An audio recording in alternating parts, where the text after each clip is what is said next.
चलो भाई पढ़ना स्टार्ट करें भाई। गुड मॉर्निंग, नमस्कार सब। आज शेरशाह सूरी का टॉपिक बच गया था ना बीच में से, उसको पढ़ के पूरा चैप्टर कर लेते हैं। शेरशाह किसका समकालीन है? हाँ, हुमायूं का। और इस टाइम के राजा ना 40-50 साल जिंदा रहते थे। और हम अच्छी तरह जानते हैं बाबर आया था 1526 से 30, जबकि वो पहले अटैक कर चुका था 19 से 24 तक। बाजौर का किला हमने पढ़ा था ना। इसके बाद हुमायूं पढ़ा था हमने 1530 से 40 और 55 से 56। इस बीच में शेरशाह मर भी गया। इसका मतलब है शेरशाह इसका भी समकालीन था और हुमायूं का भी। जब ये बाबर आया था ना, बाबर ने 4 युद्ध, तुम्हें याद है? पानीपत का पहला, फिर ख च घ, खानवा, चंदेरी, घाघरा। इस युद्ध में शेरशाह सूरी भी था, लेकिन वो मेन नहीं था। हाँ, अफगान सेना की लड़ी थी ना, तो ये शेरशाह सूरी अफगान ही तो था। हमें याद है लोदी वंश था एक, जिसमें सारे के सारे लगभग लोग कहाँ के थे? अफगानिस्तान के। नहीं बुलाए थे उसने सरदार वगैरह? तो वो अफगानी थोड़ी मरे हैं, उनका सिर्फ एक बड़ा राजा इब्राहिम लोदी मारा गया। बाकी जितने सरदार और ये सब थोड़ी राजा मारते थे या विदेशी आक्रमणकारी। तो उस वंश के आगे बढ़ते बढ़ते, वो राजाओं का वंश नहीं है, लेकिन उनके किन्हीं बहुत सारे सरदारों में से एक परिवार था जिसका एक आदमी था जिसको तुम कहते हो शेरशाह सूरी। तो ये अफगानिस्तान की तरफ से जो आए थे ना, उन सरदारों के परिवार का एक आदमी था। इसका मतलब ये बाबर के टाइम में भी लड़ा होगा। और जो ये घाघरा का युद्ध था, इसमें ये भाई एक राजा के साथ 10 और राजा भी तो आते हैं। इस तरह छुटपुट राजाओं में शेरशाह था, लेकिन तब तक शेरशाह का बड़ा नाम नहीं था। फिर शेरशाह को अपना दुश्मन मान लिया हुमायूं ने। और मैंने आपको बताया था कि शेरशाह इससे लड़ने नहीं आया था, हुमायूं अपनी सेना लेके शेरशाह की टेरिटरी में गया था। आपने बहार खान लोहानी का नाम सुना होगा। बहार खान लोहानी, ये वो आदमी है जिसने इस शेरशाह को शेर खान की उपाधि दी। ऐसा कहते हैं कि ये बचपन में एक शेर से भिड़ गया था और इसने शेर बिना किसी हथियार के मार दिया था, जो लगता तो एबनॉर्मल है, लेकिन ऐसा चलो मान लेते हैं। तो इसको शेर खान की उपाधि किसने दी? बहार खान लोहानी। बहार खान लोहानी के बाद फिर ये आगे बढ़ता गया। और क्योंकि ये थोड़ा सा इस तरह का था कि भाई मैं अपनी टेरिटरी का राजा बन के रहूं, तो ये बात हुमायूं को पसंद नहीं आई। और हुमायूं इस पे अपनी फौज लेके, क्योंकि उसके पास तो अपने पिता की बड़ी प्रॉपर्टी और बहुत बड़ी सेना थी, तो वो बार बार इसके ऊपर अटैक करता था, जिसमें से 2 इंपॉर्टेंट अटैक 1539 और 1540, ये चौसा का और ये बिलग्राम का। बिलग्राम कन्नौज यूपी का इलाका है और चौसा बिहार का, यानी यूपी बिहार के आसपास की टेरिटरी। तो समझो गंगा के उपजाऊ मैदान का ये राजा है। और इसीलिए इसने अपने जीते जी अपना जो बनवाया था ना सासाराम बिहार में, अपना मकबरा बनवाया था। वो किसने बनवाया था? शेरशाह ने। तो यूपी बिहार के आसपास इससे लड़ने के लिए हुमायूं आया। पहले युद्ध में भी हुमायूं हारा और भाग गया, दूसरे में भी हारा और फिर ऐसा भागा कि 15 साल निर्वासन काल में किसी को अता पता ही नहीं था। जिस दौर में आप पढ़ के आए थे 40 से 55 के बीच में, जब देखो इसने शादी की थी और इसका अकबर इसका बेटा पैदा हुआ था अमरकोट के राणा वीर साल के महल में। फिर ईरान के शाह ने इसको 13 साल अपने अंडर रखा, फिर वापस आया ये बैरम खां के। वो सारी कहानी हम पढ़ के आए। आज हमारा टारगेट इसके ऊपर बात करना है। तो शेरशाह इसका भी समकालीन है, इसका भी समकालीन है। हुमायूं जब देश छोड़ के भाग गया इसके डर के कारण, और ये डर इसने खुद पैदा किया क्योंकि ये तो आता ही नहीं था लड़ने, लड़ने खुद जाता था ये अपना हुमायूं। और इस तरह शेरशाह इनकी प्रॉपर्टी का मालिक बन गया। हम ये भी जानते हैं कि हुमायूं और शेरशाह दोनों ने दिल्ली में जू के पास एक किला है जिसका नाम है पुराना किला, इसमें दोनों ने काम किया। और फिर ये दिल्ली आके बैठ गया। पहले ये बिहार साइड में था, यूपी बिहार की टेरिटरी में। अब ये दिल्ली आ गया क्योंकि जितने ये मुगल थे इन सब ने दिल्ली में अपनी एक अच्छी जगह बना रखी थी। और हमें याद है कि मुगल ही आगे जाके शाहजहां के टाइम में दिल्ली को अपनी राजधानी बना लेंगे, वो लेटेस्ट स्टेज में। पुराना किला यहाँ था, यहाँ वो मैंने अष्टमंडल वाली आपको लाइब्रेरी भी बताई थी, तो ये यहीं पे रहा। ज्यादा लंबा ये टिका नहीं, काम तब करता है आदमी जब टिके। ये 1540 में दिल्ली की तरफ आया था और 45 में आपको पूरी कहानी पता है। राजा कीरत सिंह जिसका कि अभेद महल था, उस पर इसने चढ़ाई की और वहां जाके फिर वो तोप खाने का वो बुक्का नामक एक अग्नेयास्त्र इसी के ऊपर चल गया, जिस कारण ये जल के मर गया। कीरत सिंह तो हार गया, लेकिन इसको अपनी जान गंवानी पड़ी। और इस तरह शेरशाह सूरी महज 5 साल भारत पे राज करके मर गया। सूरी वंश टिका इसके बाद तक भी। और 1555-56 में जब वापसी होगी ना किसकी? हुमायूं, तब फिर हुमायूं की वापसी के टाइम पर सरहिंद की लड़ाई होगी, मच्छीवाड़ा का युद्ध होगा।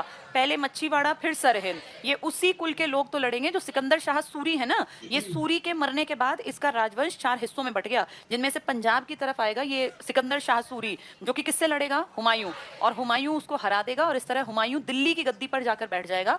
लेकिन इसकी किस्मत खराब थी। जुलाई के इस युद्ध के बाद ये जनवरी में, ये पढ़ा था हमने, जनवरी में ये सीढ़ियों से लुढ़क गया, इसके माथे में चोट लगी और ये मर गया। यानी ना ये लंबे टिक पाए और ना ही ये लंबा टिक पाया, पर इन दोनों का इतिहास में योगदान है, इसलिए इनको पढ़ा जाता है। शेरशाह ने अपने टाइम में जो सबसे बड़े काम किए, इसका सिस्टम जो था ना वो बहुत बढ़िया था। तो इसके सिस्टम में क्या कुछ था उसको थोड़ा सा पढ़ लेते हैं, फिर जहां जरूरत होगी मैं समझा भी दूंगी। देखो जरा शेरशाह सूरी कहां पर है। कल हमने ये विजयनगर और ये कंप्लीट पढ़ लिया था ना, ठीक है। 72 बता रहे हो तुम, ठीक है। 72 पे आ जाओ। सबसे ऊपर हेडिंग है शेरशाह सूरी। हो सकता है कुछ किताबों में 71 पे भी हो। 72 में सबसे पहली लाइन टिक करना, शेरशाह का जन्म 1472 में बैजवाड़ा होशियारपुर पंजाब में हुआ। अफगानिस्तान की तरफ से आए थे ये लोग और दिल्ली पंजाब के इलाके में थे, तो यहीं इनका जन्म हुआ। नेक्स्ट टिक करना, 1529 में शेरशाह ने महमूद लोदी की ओर से घाघरा के युद्ध में भाग लिया परंतु असफल रहा। ये कौन सा घाघरा का युद्ध है? ख च घ, यानी ये बाबर का और लोदी वंश का युद्ध है। यहाँ लिख लो ख च घ, तुम्हें याद आ जाएगा। यानी ये बाबर का भी समकालीन है, पर बाबर से ये सच खुल के नहीं लड़ा, वैसे लड़ा ये हुमायूं से, और हुमायूं खुद इससे लड़ने गया। नेक्स्ट लाइन में टिक करना, 1528 में बहार खान लोहानी, यहाँ लिख लो उपाधि दी, इसी ने उसको शेर खान की उपाधि दी है। बहार खान लोहानी उपाधि देने वाला आदमी है ये, शेरशाह को उपाधि। इसके बाद अगले उस पे आओ पॉइंट पे, इसमें सेकंड लाइन में टिक करना, चौसा का युद्ध हुआ 1539, यहाँ बिहार लिख लो, तब ये बिहार का इलाका था। और बिलग्राम का युद्ध हुआ कन्नौज यूपी का इलाका, लिख लो कन्नौज या यूपी। लगातार 2 युद्ध हैं ये, में हुमायूं को हराया और 40 में उत्तरी भारत पर दूसरे अफगान साम्राज्य की स्थापना की। दूसरा अफगान क्यों कह रहे हैं? क्योंकि पहला अफगान लोदी वंश था, लिख लो यहाँ, फर्स्ट अफगान लोदी वंश था, फर्स्ट अफगान वंश लोदी वंश था, ये दूसरा अफगान। इसके बाद अगले पॉइंट में आ जाओ, तीसरी लाइन टिक करना, कालिंजर 1545, ये सबसे इंपॉर्टेंट है इसका, कीरत सिंह को हराकर विजय प्राप्त की। लेकिन इस विजय के साथ साथ क्या हुआ, ये मर भी गया, तो फिर क्या फायदा, 5 ही साल राज कर पाया। लास्ट पॉइंट टिक करना इसमें, 1545 में कालिंजर के युद्ध के दौरान उक्का नामक प्रक्षेपास्त्र चलाते समय बारूद के ढेर में आग लग जाने से शेरशाह की मृत्यु हो गई। तो कब से कब तक इसका दिल्ली पे राज रहा? 40 से 45, 2 साल लगातार लड़ा हुमायूं इससे, पहले चौसा में फिर बिलग्राम में। ये उसके पिता से कब लड़ा था? 1529 में। कौन सा युद्ध था? घाघरा का। उसके पिता के 4 युद्ध हैं, पानीपत, खानवा, चंदेरी और घाघरा। 26, 27, 28, 29 और 30 में वो मर गया, यानी 29 के युद्ध में लड़ा, तब भी अफगान था। और फिर हम देख रहे हैं जब भारत का राजा बना, छोटे से एरिया का ही सही, तब भी ये दूसरी अफगान इनका पूरा सिस्टम था। नेक्स्ट टिक करना इसमें, शेरशाह के उत्तराधिकारी, ये कोई ज़्यादा काबिल लोग नहीं है। पहला टिक कर लो इस्लाम शाह, इन्होंने कुछ खास नहीं किया, सिर्फ इसको पढ़ लो। शेरशाह के बाद उसका छोटा बेटा जलाल खां इस्लाम शाह के नाम से गद्दी पर बैठा, इसने अपनी सेना में महत्वपूर्ण सुधार किया। नेक्स्ट लाइन, कानूनों को लिखित स्वरूप प्रदान किया। तीसरा पॉइंट टिक करना, आदिल शाह, ये इसके वंश में ही था, के समय अफगान साम्राज्य 4 भागों में बट गया। पंजाब टिक कर लो सिकंदर शाह, ये कौन सिकंदर शाह है? ये सिकंदर शाह, हाँ, इसी का वंशज है शेरशाह का, जो किससे लड़ेगा? हुमायूं से, क्योंकि ये पंजाब में है ना, तो पंजाब में ही तो सरहिंद है और पंजाब में ही मच्छीवाड़ा, यही लड़ेगा फिर आगे जाके 1555-56 वाली लड़ाइयाँ। अगले पैराग्राफ पे आ जाओ, अफगानों की इसी फूट का लाभ हुमायूं ने उठाया। हुमायूं ने, वेरी इंपॉर्टेंट अंडरलाइन रखना, मच्छीवाड़ा और सरहिंद के युद्ध में सिकंदर शाह सूरी को हराकर 1555 में दिल्ली पर पुनः मुगल सत्ता स्थापित कर दी। यानी दूसरी बार अफगान हारे। पहली बार अफगान किसने हराए थे? बाबर। दूसरी बार किसने हराए हैं? हुमायूं। पहला हारने वाला अफगान लोदी वंश था, दूसरा सूरी वंश है। ये शेरशाह सूरी वंश जो है ना, ये अफगानियों का ही वंश है। अगले पेज पे आ जाओ, शेरशाह का प्रशासन। पहला पॉइंट टिक करना, शेरशाह को साम्राज्य निर्माता और प्रशासक के रूप में अकबर का पूर्वगामी समझा जाता है। इसका मतलब इसने अच्छे काम किए। शेरशाह ने प्रशासनिक व्यवस्था जो सल्तनत काल से चली आ रही थी, उसे सुधार कर नवीन रूप से लागू किया। केंद्रीय प्रशासन में आ जाओ, समस्त शक्ति शेरशाह के हाथों में केंद्रित थी। प्रांतीय शासन पे आ जाओ, बंगाल के अतिरिक्त शेष सभी साम्राज्य को इक्तों में बांटा हुआ था। इक्ते हमें पता है ना, इल्तुतमिश के टाइम से चले आ रहे हैं। ये इक्ते प्रांतों के ही रूप थे, टिक कर लो, प्रांतों के ही रूप। परगनों के शासन में आ जाओ, इसको एक बार थोड़ा सा समझो बोर्ड पर। जो सिस्टम आगे अकबर जहांगीर भी फॉलो करेंगे, उस सिस्टम की शुरुआत इस आदमी ने कर दी, जिसका नाम है शेरशाह सूरी। इलाकों को, सबसे बड़े इलाकों को प्रांत कहते थे, और हमें पता है औरंगजेब के पास सबसे ज्यादा प्रांत थे, 20 प्रांत। 20 प्रांत, बाद में वो 3 और बाहर के जोड़ के 23 उसने बना लिए थे। अपने इंडिया में उसके 20 प्रांत थे। प्रांत सबसे बड़ा हिस्सा होता है, जैसे आज राज्य कह लो, फिर राज्य में जिले होते हैं ना, फिर जिले के अंदर गांव होते हैं, ऐसे पहले प्रांत थे। इन प्रांतों को बांटा जाता था सरकार में, जैसे सरहिंद सरकार थी और हिसार, सरकारे हिसार, सरकारे फिरोजा, इस तरह के नाम रखते थे। तो प्रांत किस में डिवाइडेड होते थे? सरकार। सरकार बढ़ती थी परगने में, परगने, और परगने डिवाइड होते थे गांव में। यानी सबसे छोटी इकाई अगर आज देखें तो गांव, उसके ऊपर जो उसके ऊपर आता है, जैसे अगर हम बड़े लेवल की बात करें तो सीधे जिले पे आ जाएं, अगर ना देखें तो बीच में पंचायत समिति भी आती है। सबसे नीचे गांव, फिर पंचायत समिति, फिर जिला, फिर राज्य, फिर देश, ऐसे ही पढ़ते हो ना। यहाँ सबसे बड़ा क्या था? प्रांत। जिसके पास जितने प्रांत हैं वो उतना बड़ा आदमी बनेगा। तो प्रांत किस में बटे होते थे? सरकार। ये सरकार एरिया का नाम था। फिर सरकार के अंदर क्या थे? परगने, और परगने के अंदर थे गांव। जो गांव का मुखिया होता था ना, उसको बोलते थे मुकद्दम या चौधरी। जैसे गांव को पहले प्रांत को देखते हैं, प्रांत को संभालता था सूबेदार। सूबेदार की कीमत सबसे ज्यादा थी और बहुत काबिल लोग ही सूबेदार बनते थे। सूबेदार का मतलब आप उस बड़े एरिया, जैसे आज सीएम है, राज्य का मुखिया कौन है? सीएम ना। ऐसे उस टाइम प्रांत का मुखिया कौन था? सूबेदार। सूबेदार को दो तरह की शक्तियां प्राप्त थी, पैसा भी ये इकट्ठा करेगा और न्याय भी यही करेगा। लेकिन फिर ये सिर पे बैठने लग गए, तो अकबर ने लेटर स्टेज में जाके कहा इससे पैसे अलग करवा दो, और फिर पैसों के लिए उसने एक पद नया बनाया था जिसको वो कहता था दीवान। दीवान, दीवान आम तो अलग जगह है, वो तो एक एरिया का नाम था। दीवान एक पद हो गया जिसका काम था पैसे कलेक्ट करने का। पहले दीवान का पद नहीं था, पहले काम कौन करता था? जब सूबेदार ज्यादा हावी होने लग गए तब अकबर ने कौन सा पद बनाया? दीवान का। जो सरकार के मुखिया होते थे, सरकार का मतलब एरिया वाली सरकार, इसको बोलते थे फौजदार। तो फौजदार किसको संभालते थे? सरकार छोटा एरिया, सरकार से बड़ी प्रांत, प्रांत को संभालने वाला। जो सरकार के अंडर परगने थे, इनको संभालते थे शिकदार। जैसे शिकदार, फौजदार और सूबेदार, ये बड़े बड़े पद है। सबसे बड़ा सूबेदार, सूबेदार के अंडर बहुत सारे फौजदार, फौजदारों के अंडर आएंगे शिकदार, और इन सबके नीचे जो गांव थे, गांव को कौन संभालता था?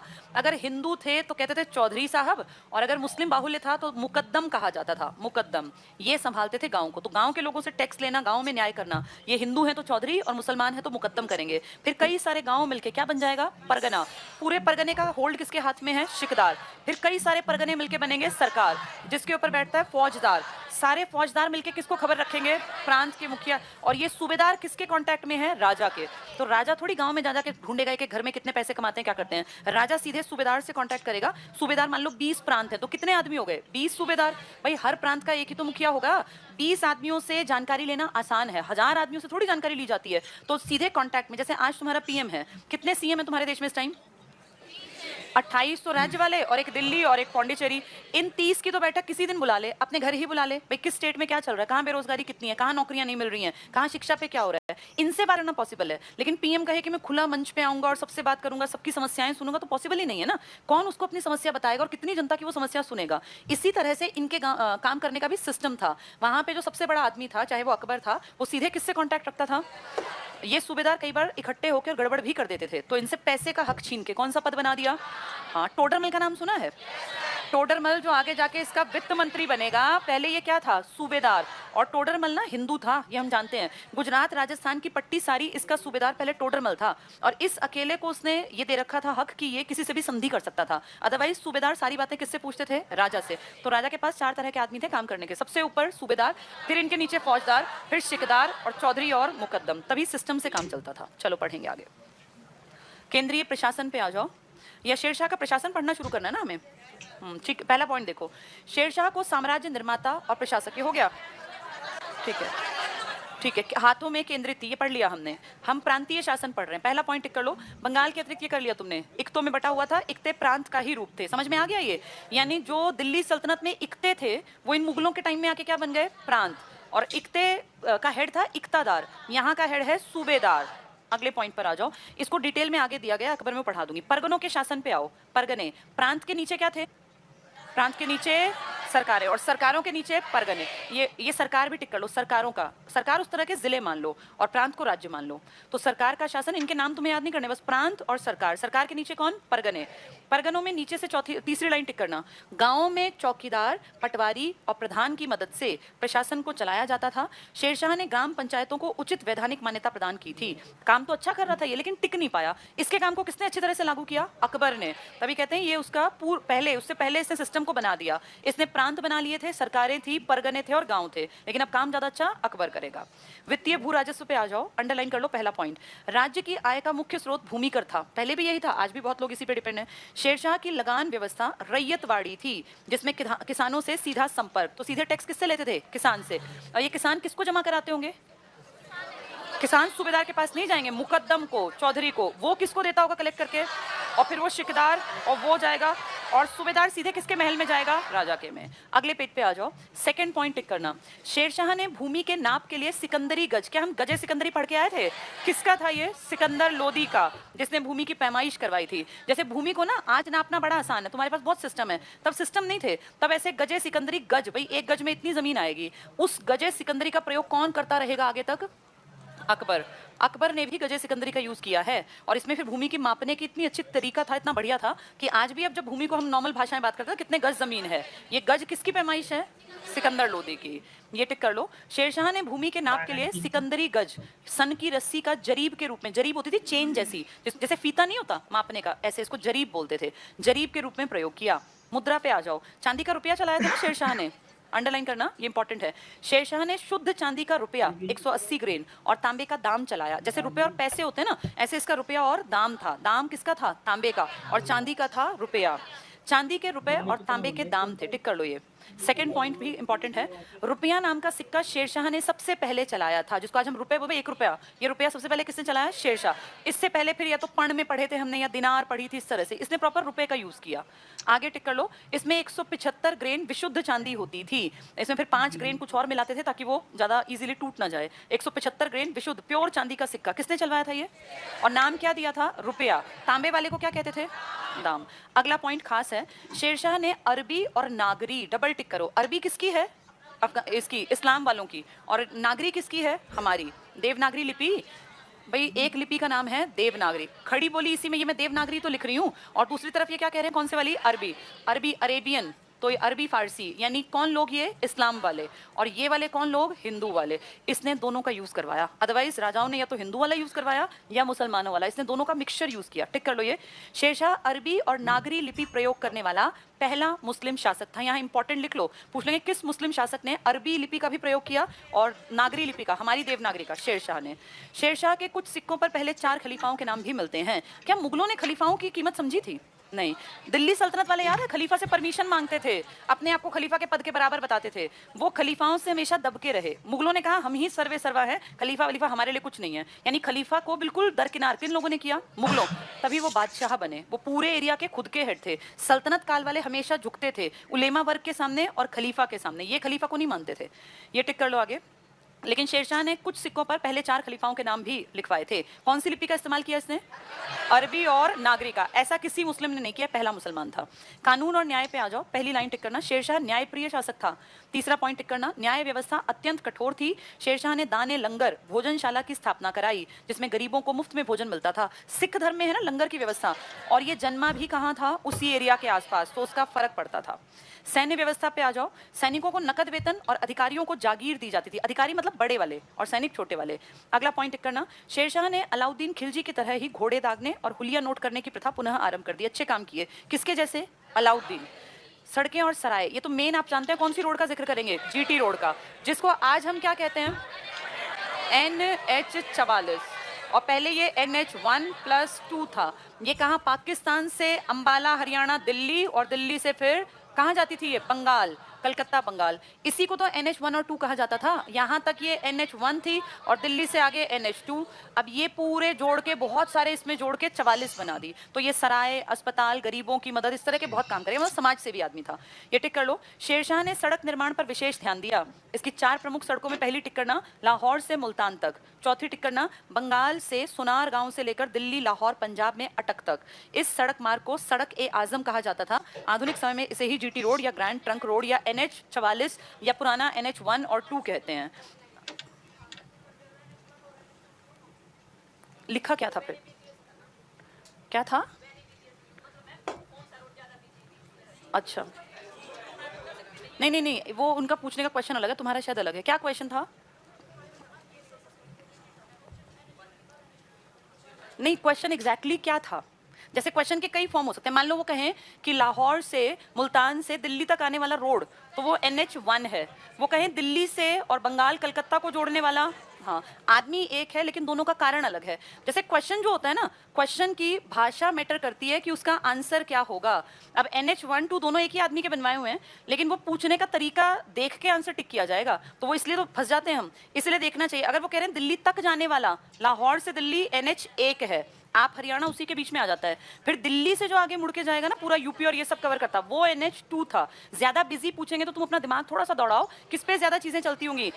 NH2 पे, क्योंकि उस तरफ आबादी ज्यादा है। आज NH12 नहीं है, अब ये NH44 है। कई साल पहले इकट्ठे कर दिए गए। क्वेश्चन अगर तुम्हारे पास लिखित में है तो उसकी भाषा मुझे दिखाना, उसके हिसाब से आंसर होगा, क्योंकि 1 2 दोनों आंसर ठीक है, पर उसमें पूछा अलग तरीके से गया होगा। चलो इसमें अगला पॉइंट देखो। अगले पेज पर आ जाओ, 75 पर सेकंड लाइन टिक करना। 1700 सरायों का निर्माण करवाया। भवन पे आ जाओ, किला एक कुहना मस्जिद का निर्माण शेरशाह सूरी ने 1542 में दिल्ली में पुराने किले के अंदर कराया।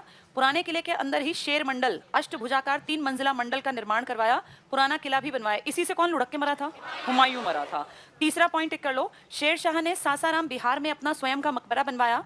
मकबरे के बाहरी भाग का डिजाइन मुस्लिम है, किंतु आंतरिक सजावट हिंदू स्थापत्य पर आधारित है। ये मकबरा चारों ओर से पानी से घिरा हुआ था। 4 बाग से घिरे मकबरे मुगलों के हैं और पानी से घिरा मकबरा शेरशाह का। कहाँ है ये? सासाराम बिहार। ये वो आदमी है जिसने 2 लिपियां इस्तेमाल की, इसने वो भी और हमारी देवनागरी भी। और देखो क्या लिखा है, इसका डिजाइन तो इस्लामिक है लेकिन अंदर की सजावट भारतीय है। इसके बाद आ जाओ, अकबर तो हमने पढ़ लिया था बाकी सारा। इसमें ना कुछ पेजेस जितने मुझे याद है छुड़वाए थे मैंने बीच में। जहांगीर, शाहजहां तो सब पढ़ लिए थे।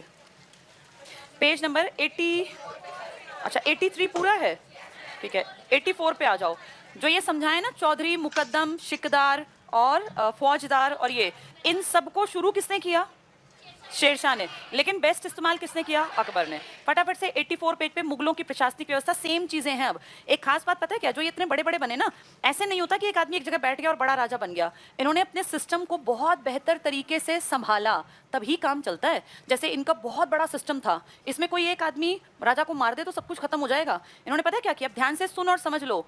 अपने सिस्टम को इतनी अच्छी तरह से डिवाइड किया, हर चीज के लिए आदमी जिम्मेदार बना दिए। जैसे ये 4 चीजें तुमने देखी ली, मुकद्दम और फौजदार और शिकदार, और हाँ इसके अलावा इसने कहा सेना के ऊपर एक आदमी होगा जो सिर्फ सेना के ऊपर ध्यान रखेगा। सेना में गड़बड़ तो नहीं है, हथियार प्रॉपर हैं, सेना सही प्रैक्टिस करती है, घुड़सवार कितने हैं, हमारे पास गज सेना कितनी है। इसने कहा एक ऐसा सिस्टम रखेंगे जो सेना के अलावा किस चीज़ का ध्यान रखे? सुरक्षा।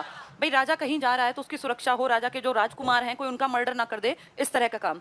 इसने कहा मेरी रोजमर्रा की जिंदगी में जितनी राजा को थोड़ी टेंशन होनी चाहिए कि मेरी तलवार ठीक है कि नहीं है, या मेरे पास पहनने के कपड़े हैं कि नहीं है। इन सबके सिस्टम को संभालने वाला, राजा की रोजमर्रा की जिंदगी का ध्यान रखने वाला कोई आदमी होना चाहिए, जो राजा की रोजमर्रा की लाइफ में क्या चीज खत्म हो गई, किस चीज का क्या करना है, सब ध्यान रखे। ऐसे ही इसने कहा एक अलग से आदमी होना चाहिए जो गुप्तचरों के ऊपर नजर रखे, यानी अपनी हर चीज की जिम्मेदारी का बंटवारा कर दिया। और वो हर एक से क्वेश्चन नहीं पूछेगा, उसके पास हर सिस्टम का एक मुखिया है। हार्डली 10 सिस्टम होंगे, 10 आदमियों को बुलाएगा, भाई कहाँ क्या दिक्कत है। हर आदमी बहुत बहुत काबिल है और इस तरह से पूरे सिस्टम को संभालने के लिए उसे हर चीज नहीं देखनी, उसको बस 10 आदमियों से बातचीत करनी है। ये होता है काम करने का तरीका। एक आदमी अपने सारे काम करेगा तो फंस जाएगा, उसको अपने काम को बांटना पड़ता है। इसने देखो कैसे बांटा काम। मुगलों की प्रशासनिक व्यवस्था पे आ जाओ, पहला पॉइंट पढ़ लो। मुगल शासन, ये जो बातचीत कर रहे हैं ना, ये बीच में जब पेपर में कुछ भी टॉपिक आएगा फिर समझ नहीं आएगा, और ये हिस्ट्री इतनी आसान नहीं है, बहुत टफ दिखती है। फिर कहते हैं क्वेश्चंस कहाँ से आए। इनके बीच में से जो बताया जा रहा है ना, इनमें से क्वेश्चंस उठ जाएंगे, समझ में उसकी में आएंगे जो चीज़ों को सारी को सुनेगा, किताब पढ़ेगा। सीधे किताब में लिखे हुए क्वेश्चंस नहीं होते, समझ बहुत जरूरी है। पहला पॉइंट देखो, मुगल शासन प्रणाली में केंद्रीयकृत नौकरशाही की प्रमुखता थी। अंडरलाइन करना, मुगलों का राजत्व सिद्धांत भी शरीयत पर आधारित था। शरीयत क्या है? कानूनों की किताब। किसने शरीयत को ही सब कुछ माना था? पहले वाले, दिल्ली सल्तनत। लेकिन ये अपना दिमाग भी यूज करते थे, ये टिक कर लो। राजत्व सिद्धांत शरीयत पर था, राजा का बेटा ही राजा बनता, राजा सर्वोपरि था। मुगलों ने खलीफा की नाम मात्र की भी अधीनता स्वीकार नहीं की। कौन खलीफा को मुखिया मानते थे? इल्तुतमिश, तुम्हें याद है खलीफा से परमिशन ली थी इसने 1229 में, और तब फिर राजपाट शुरू किया। ये कहते थे कोई खलीफा नहीं, हम ही सर्वे सर्वा हैं। अगला पॉइंट टिक करना, प्रशासन में बादशाह की मदद के लिए एक मंत्री परिषद थी, किंतु वो उसकी सलाह मानने के लिए बाध्य नहीं था। समस्त शक्तियां बादशाह में निहित थी, बादशाह के आदेश ही कानून होते थे। अकबर ने 1579 में मजहर, तुम अच्छी तरह जानते हो मजहर का मतलब, सबकी बातों में अगर डिस्प्यूट हुआ तो मेरी बात चलेगी। किसकी? अकबर की। ये टिक कर लो। मजहर की घोषणा कर बादशाह को इस्लामी कानून का अंतिम निर्णायक घोषित कर दिया। ये पॉजिटिव सेंस में था कि तुम कल को लड़ने लग जाओ। 78 में इसने क्या किया था? सब धर्मों के लिए। फिर बोला जो मैं कहूंगा फाइनल वो होगा। नेक्स्ट पे आ जाओ, वजीर, वकील या प्रधानमंत्री। ये मुखिया था, प्रधानमंत्री उस टाइम का। अंडरलाइन करना, वजीर साम्राज्य का प्रधानमंत्री था, उसे सैनिक असैनिक दोनों अधिकार थे। अकबर के काल में वजीर को वकील कहा जाने लगा, तो वजीर का ही नाम क्या पड़ गया? वकील। अकबर ने वकील की शक्तियों को कम करने के लिए 8वें वर्ष में दीवान का नया पद सृजित कर दिया। टिक कर लो, पहले वकील बहुत ताकतवर था, वजीर, इसने वजीर का नाम वकील किया और कहा एक ही आदमी सर्वशक्तिमान ना बन जाए, तो एक नया पद क्या बना दिया? दीवान। नेक्स्ट लाइन में टिक करना, ये वित्त और राजस्व मामलों का प्रधान था। तो पैसे का काम कौन देखता था? दीवान। और पूरे देश का काम देखता था वजीर, जो अब क्या बन गया था? वकील। नीचे आ जाओ, दीवान लिखा है, यहाँ लिख लो वित्त से जुड़े काम, पैसे से जुड़े काम, अपने हाथ से लिख लो क्योंकि पूरा पैराग्राफ एग्जाम में पढ़ने का टाइम नहीं मिलता। वित्त से जुड़े कार्य दीवान के थे। पहली लाइन में टिक करना, दीवान राजस्व और वित्तीय नीतियों का निर्माण करता था। आगे पढ़ लो, सूबों के दीवान भी शाही दीवान से परामर्श के बाद ही नियुक्त होते थे। सभी नियुक्तियां, हस्तांतरण, पदोन्नति के आदेश दीवान के कार्यालय से। पहले ये सारे काम कौन करता था? वजीर। लेकिन वजीर सिर पे ना बैठ जाए इसके लिए क्या बना लिया? दीवान। कौन से काम दीवान को सौंप दिए? पैसे। जहां पैसे का, जहां तनख्वाह जाएगी दीवान देखेगा। अगले पेज पे आ जाओ, ये ऊपर वाला नहीं पूछेंगे एग्जाम में। मीर बख्शी लिखा है, देखो यहाँ लिखो सेना से जुड़ा। मीर बख्शी सेना का काम देखेगा, कौन सेना में जमा करने हैं, कौन हटाने हैं, कितने घोड़े आएंगे, कितने हाथी, सेना से जुड़ा।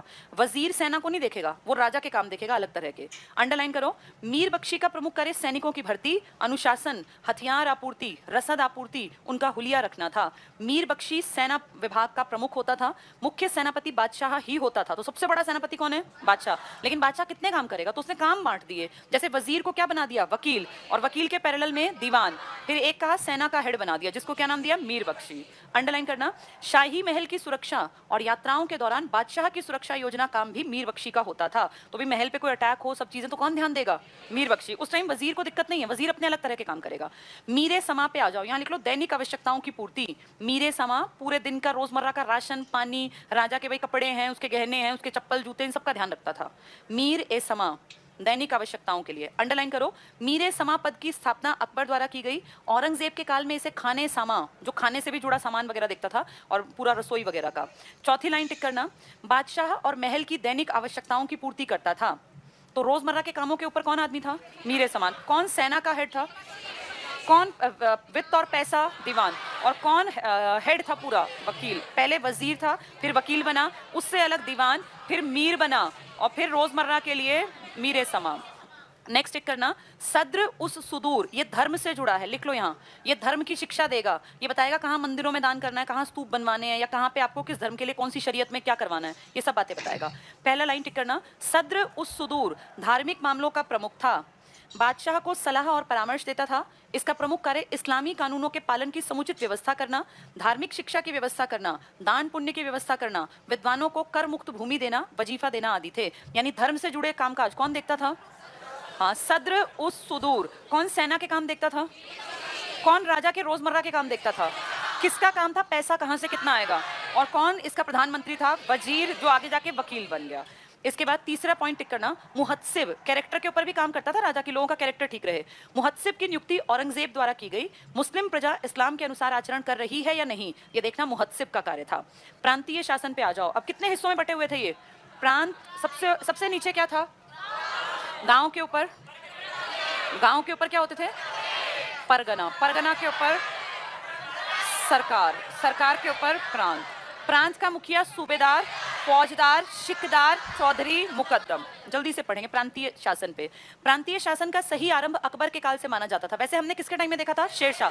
लेकिन शेरशाह टिका ही नहीं तो काम कैसे करता? 5 साल में उसने एक आइडिया दिया, उसको एग्जीक्यूट किया अकबर ने। अंडरलाइन कर लो ये। प्रांत सरकारों में, सरकार परगनों में, और परगने गाँव में बटे हुए थे। अगले पेज पे आ जाओ।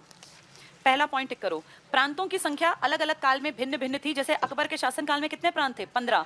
शाहजहां के समय 18 और औरंगजेब के समय 20, जो इंडिया के बिल्कुल लगते हिस्से में 20 प्रांत, सर्वाधिक प्रांत थे इसके पास। एक पॉइंट छोड़ के अगला टिक करना, सूबेदार प्रांत का सर्वोच्च सैनिक और असैनिक अधिकारी था। प्रांत का मुखिया कौन? सूबेदार। अगली लाइन में टिक करो, 1586 में अकबर ने सूबों में दीवान का पद बना दिया। वित्तीय अधिकारी अधिकार दीवान को दे दिए, जिससे सूबेदार की शक्ति पर नियंत्रण हो गया। यानी सूबेदार की ताकत अब किसके पास चली गई? दीवान। क्योंकि दीवान क्या देखता था? टैक्स, पैसा। पहले अकेला हीरो था सूबेदार, अब टैक्स वाला काम अलग हो गया। आगे पढ़ लो बस। सूबेदार को संधियां करने और मनसब देने का अधिकार नहीं था। अंडरलाइन करना, अकबर ने केवल गुजरात के सूबेदार टोडरमल को राजपूतों से संधि करने और मनसब देने हेतु अधिकृत किया। तो किसकी इंपॉर्टेंस दिखती है यहाँ? टोडरमल। इसका अर्थ मंत्री, वित्त मंत्री, सारे बड़े पैसे का लेन देन कौन संभालता था? टोडरमल। सरकार पे आ जाओ। सरकार किसके बाद थी? प्रांत के बाद सरकार। अंडरलाइन करो सरकार, ये जिले मान लो, वो राज्य मान लो। पहला टिक करना, फौजदार प्रांतीय शासक के आदेशानुसार जिले का प्रशासन नियंत्रित करता था। यानी सरकार का मुखिया कौन है? फौजदार। और उसका प्रांत का मुखिया सूबेदार। इसके बाकी नीचे इतने नाम तुम याद नहीं कर पाओगे। परगने पे आ जाओ। परगने का शासन, पहली लाइन टिक करना, सरकार के नीचे प्रशासन की छोटी इकाई परगना या महाल होती थी। परगने का प्रबंध शिकदार के द्वारा। तो तीसरा हो गया ये, पहला सूबेदार, फिर फौजदार, फिर शिकदार। लास्ट पॉइंट टिक करना इसका, गांव को मौजा और मुखिया को खुद मुकद्दम या चौधरी कहा जाता था। गांव में राजस्व की वसूली पटवारी करता था, जबकि कानून व्यवस्था की जिम्मेदारी मुकद्दम की होती थी। तो 4 नाम हमें याद रखने हैं। सबसे नीचे गांव, फिर परगने, फिर सरकार, फिर प्रांत। प्रांत का मुखिया सूबेदार, फौजदार, शिकदार, खुद चौधरी, मुकद्दम। इसके बाद पदाधिकारी, बाकी नहीं पढ़ने, अगले पेज पे आ जाओ। इनकी न्याय व्यवस्था देख लो, बस एक दो ही बच रही हैं, बाकी हमने आगे पढ़ी हुई हैं चीजें। ये देखो जरा, अर्थव्यवस्था पढ़ी है कि नहीं पढ़ी? इसके बाद शायद 93 पे पढ़ा रखा है मैंने, मुगल कालीन कला है ना। तो चलो आज बस न्याय और सेना का पार्ट पढ़ते हैं, मनसबदारी कल पढ़ेंगे। सेना पढ़ा रखी है, 2 अस्पा 3 अस्पा पढ़ाया है? नहीं पढ़ा। चलो कोई नहीं, छोटे पॉइंट है। 87 पेज पे आ जाओ, न्याय व्यवस्था जल्दी से पढ़ लो। सबसे बड़ा न्यायाधीश कौन था? बादशाह। वैसे काजी भी होते थे इनके यहाँ, अंडरलाइन करना। बादशाह साम्राज्य का सबसे बड़ा न्यायाधीश था। मुख्य काजी के निर्णयों के खिलाफ भी बादशाह की अदालत में अपील की जा सकती थी। आज भी तो ऐसा ही है, सुप्रीम कोर्ट, हाई कोर्ट के बाद भी कहाँ लिखा जा सकता है मर्सी लेटर? राष्ट्रपति। अगला पॉइंट टिक करना, अकबर ने न्याय के लिए बृहस्पतिवार का दिन, जहांगीर ने मंगलवार, शाहजहां औरंगजेब ने बुधवार का दिन, यानी एक दिन ये जनता के बीच में जाके भी न्याय करते थे। मुगल सेना पे आ जाओ, पहला पॉइंट टिक करो। मुगल सेना का गठन दशमलव पद्धति पर था, जैसे 10 घोड़ों की सेना, 20 की, 1000 की, 10,000 की, तो दशमलव पद्धति पर। मुगल सेना में ईरानी, तुरानी, अफगान, तुर्क, मंगोल, उज्बेक, भारतीय, मुस्लिम, मराठा सभी सम्मिलित है। हमें याद तो है, इनके जो सबसे पहला आदमी था बाबर, उसने हर किसी से बेस्ट चीज नहीं सीखी थी क्या? तो उसने सारी सेना अपनी बढ़िया बनाई। अगले पेज पे आओ, इसमें ये ऊपर के 4 पॉइंट काम के हैं। घोड़ों की संख्या के अनुसार घुड़सवारों के प्रकार, पहला टिक कर लो, 2 अस्पा 2 घोड़े वाला घुड़सवार, सिंही अस्पा 3 घोड़े वाला घुड़सवार। ये जहांगीर ने शुरू किया था, लिख लो इन दोनों के सामने, जहांगीर ने शुरू किया। 2 अस्पा और सिंही अस्पा, जो 2 घोड़े वाला घुड़सवार, यानी रथ में अगर 2 घोड़े हैं तो वो कहलाएगा 2 अस्पा, और अगर 3 घोड़े हैं तो सिंही अस्पा। यक अस्पा टिक कर लो, 1 घोड़े वाला। और निम्न अस्पा, तुमने कई बार नाटकों में देखा है, एक घोड़ा बीच में, उसके ऊपर एक आदमी, साइड में 2 सैनिक चल रहे होते हैं, कभी देखा इस तरह का मूवीज में पुरानी में? ये निम्न अस्पा था, टिक कर लो। 2 सैनिकों के बीच 1 घोड़ा, 2 सैनिक साइड में, घोड़े के ऊपर 1 आदमी सवार है, इसे क्या कहते थे? निम्न अस्पा। और ये यक अस्पा क्या था? 1 घोड़ा। और सिंही अस्पा क्या था? 3 घोड़े। और 2 अस्पा क्या था? 2 घोड़े। ये 2 अस्पा और सिंही अस्पा किसने दिए थे? जहांगीर ने। तोपखाना टिक कर लो, मुगल काल में तोपखाने का प्रारंभ बाबर ने किया। भारत में भैरा के किले को जीतने के लिए 1519 में सबसे पहले तोपखाने का प्रयोग किया गया। इसमें लास्ट पॉइंट टिक करना, मुगल काल में कोई व्यवस्थित नौसेना नहीं थी, और इसलिए मैंने तुम्हें बताया होगा कि जो ये पुर्तगाली है ना, ये पानी के हेड बन गए थे। पढ़ा था हमने ये, क्या कहते थे ये अपने आप को? हिंद महासागर के स्वामी। इनकी इतनी औकात कैसे बढ़ गई? क्योंकि किसके पास नौसेना नहीं थी? हाँ, जब ये आपके देश में आए तो आप याद करो, 1498, 1500, लंबे टाइम तक, यानी इस टाइम पर आपके यहाँ 1526 के बाद आ तो गया था बाबर, लेकिन बाबर, हुमायूं, अकबर के पास क्या नहीं थी बहुत अच्छी? नौसेना।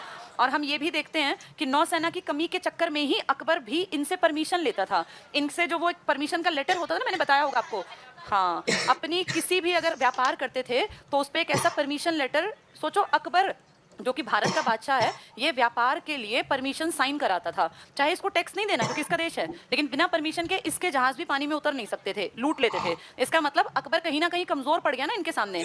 चाहे इनकी हिम्मत नहीं थी, लेकिन नौसेना की कमी के कारण ही भारत के बाहर की तरफ पानी पे किन लोगों ने कब्जा रखा? पहले पुर्तगालियों ने और आगे जाके बाकी लोगों ने। ठीक है, चलो बाकी मनसबदारी कल पढ़ेंगे।